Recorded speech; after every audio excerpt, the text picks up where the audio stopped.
What is it about Marvel's representation of the Black Panther that seems to resonate so deeply with the Black community?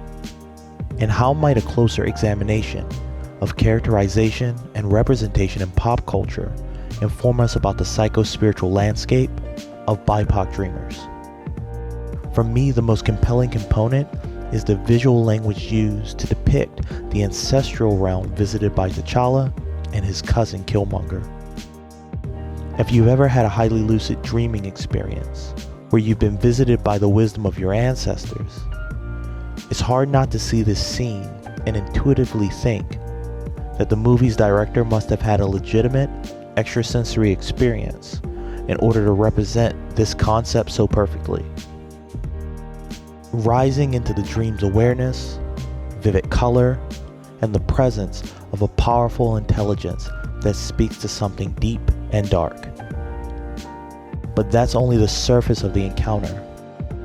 What's potentially more important is the distinction between the way that T'Challa, a prince born and raised to be king in his ancestral homeland, and Killmonger, disenfranchised royalty, abandoned to the streets of the Americas, experienced the realm of their ancestors. Killmonger, dissociated and displaced, with no solid line of reference to who and what he was, could only dream of an environment where he had survived. His entire internal architecture was transformed by the trauma of being robbed of his connection to the traditions of his people. He grew up violent, and we can see how, even after returning home, he was still very much an outsider to his people. The lack of reference had made it impossible for him to uphold the cultural traditions that were alien to him, and he was doomed to remain other, even as he wore the crown.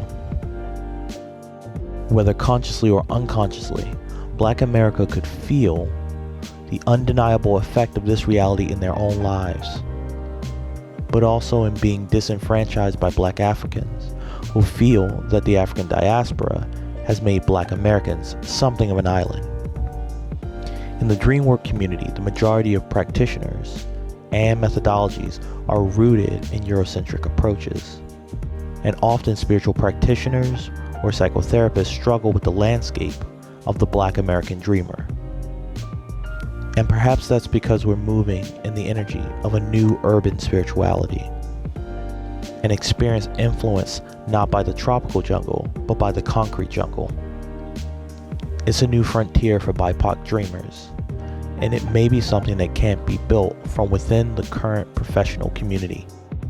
It may be more important for dreamers like you and me to open ourselves up to the ghosts of the subways and to the voice that speaks to us from the darkness behind our closed eyes. If you listen closely, you can hear it say, "Are you finally ready to walk with my medicine?" Ready or not, that's the life I want to live. If you're a dreamer who enjoys the content we're creating and wants to show your support, the best thing you can do for us right now is subscribe and hit that notification bell so you don't miss any of the engaging content we're producing on this channel.